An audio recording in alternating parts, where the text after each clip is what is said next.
Selamat pagi, salam jumpa, salam sehat, dan salam sejahtera buat kita semua. Kita akan bersama-sama merenungkan sabda Tuhan. Marilah kita berdoa. Tuhan Yesus yang baik, terima kasih kepada pagi hari ini kami boleh diberikan kesempatan untuk menikmati hari. Semoga hari ini menjadi hari yang indah untuk kami boleh beraktivitas. Kami juga memohon untuk renungan yang akan kami renungkan bersama. Bukalah hati dan pikiran kami untuk mengerti sabda-Mu. Dalam nama Yesus kami berdoa. Amin. Saudara yang terkasih, bacaan kita pada hari ini terambil dari Lukas pasal 24 ayat 6-8. Firman Tuhan berbunyi demikian. Ia tidak ada di sini, ia telah bangkit. Ingatlah apa yang dikatakannya kepada kamu ketika ia masih di Galilea, yaitu bahwa anak manusia harus diserahkan ke tangan orang-orang berdosa dan disalibkan, dan akan bangkit pada hari yang ketiga. Maka teringatlah mereka akan perkataan Yesus itu. Sampai sedemikian pembacaan kita. Yang berbahagia ialah kita yang membaca, merenungkan dan melakukan sabda Tuhan. Saudara, tema kita pada saat ini, ingat akan perkataan Tuhan. Saudara, dalam kesedihan, dalam kedukaan yang dialami oleh seseorang, seringkali membuat orang tersebut lupa akan hadirnya Tuhan dalam kesedihan, dalam persoalan yang ia hadapi. Tuhan tidak pernah meninggalkan kita sedetik pun. Tuhan menghadirkan sukacita, menghadirkan juga duka untuk membentuk kita menjadi pribadi yang kuat dan tangguh dalam setiap musim, dalam setiap kondisi yang kita alami. Saudaraku yang terkasih, kita melihat dalam bacaan kita pada saat ini bahwa perempuan-perempuan yang mengikut Yesus dari Galilea, yang ikut bersama dengan Yesus dikubur, disalibkan, mereka adalah Maria Magdalena, Maria ibu Yakobus, dan perempuan-perempuan lain. Pagi-pagi benar mereka pergi ke kubur Yesus untuk meminyaki tubuh Yesus. Ini adalah tradisi orang Yahudi untuk orang-orang yang mereka kasihi untuk meminyaki tubuh mereka. Satu hal yang membuat mereka kaget ketika mereka berada di tempat Yesus ditaruh, Yesus tidak ada, dan kubur tersebut kosong. Mereka berjumpa dengan malaikat Tuhan yang akhirnya mengatakan bahwa ia tidak ada di sini, ia telah bangkit.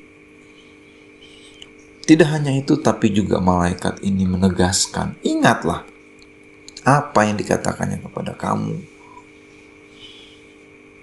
Kemudian setelah malaikat ini mengatakan agar perempuan-perempuan ini mengingat apa yang telah Yesus katakan, maka mereka pun menjadi sadar akan perkataan Yesus tersebut. Kesedihan mereka pun akhirnya hilang, dan mereka pun akhirnya mengabarkan berita kebangkitan Yesus kepada murid-murid yang lain.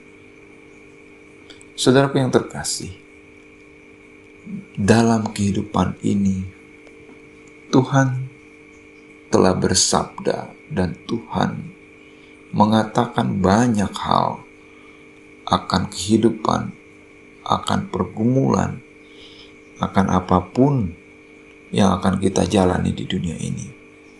Itu akan menguatkan dan memantapkan langkah kita akan kehadiran Tuhan yang senantiasa setia bersama dengan kita. Maka dari itu, biarlah kita selalu ingat akan perkataan Tuhan, Ingat apa yang disabdakan oleh Tuhan melalui firman-Nya. Karena dengan itu kita akan mampu melewati hari-hari kita, baik itu suka maupun duka. Saudaraku yang terkasih, suatu ketika Nazaruddin Hoja mengalami sebuah kesedihan yang mendalam. Dia menangis dengan keras. Bahkan berbulan-bulan dia berduka cita. Ia bersedih karena keledainya mati. Orang-orang pun mempertanyakan apa yang dialami oleh Nazaruddin. Ketika istri Nazaruddin meninggal, Nazaruddin tidak tampak berduka atau bersedih yang mendalam.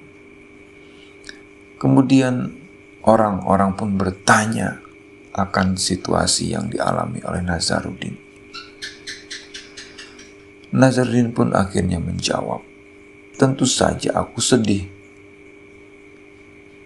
ketika melihat keledaiku mati. Saat istriku meninggal, orang-orang berkata bahwa mereka akan mencarikanku istri lagi. Istri yang lebih cantik, lebih muda. Tetapi saat keledaiku mati, tidak ada seorang pun yang menawariku keledai baru. Jadi keledaiku ini tidak ada gantinya," sahut Nazaruddin Hoja. Saudara, ini adalah cerita guyon bahwa ketika kita mengalami kesedihan, mengalami kedukaan, seringkali akal dan pikiran kita tidak stabil dan bahkan mungkin memikirkan hal-hal yang aneh-aneh. Tetapi ketika kita ingat akan perkataan Tuhan, kita akan dikuatkan, kita akan dimantapkan, sehingga kita tidak menyimpang di dalam pemikiran kita, di dalam kehidupan ini. Tuhan Yesus memberkati kita, mari kita berdoa. Terima kasih Tuhan, semoga kami selalu ingat akan janji-Mu, selalu ingat akan perkataan-Mu, karena itulah yang menguatkan kami di dalam kami menapaki kehidupan kami. Terima kasih untuk kematian dan kebangkitan-Mu yang membuat kami berharga dan siap di dalam menjalankan kehidupan kami. Demi Kristus kami berdoa. Amin.